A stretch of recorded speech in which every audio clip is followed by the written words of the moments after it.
Həqiqət budur ki, pulun varsa cibində, lap ol yerin dibində.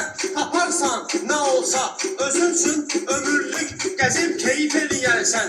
Həyat zordur deyərsən. Əşi ona buna borc bulur, bildirmə nə badə. Kim istədi pul ağla ki yoxdur, seyfin qapısın bağla ki yoxdur. Pul ucaldır adamı, gec qocaldır adamı. Həri,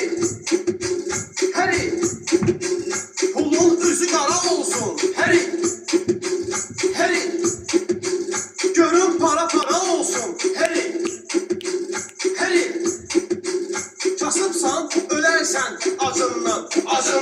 Xan olsan düşərsən hacından.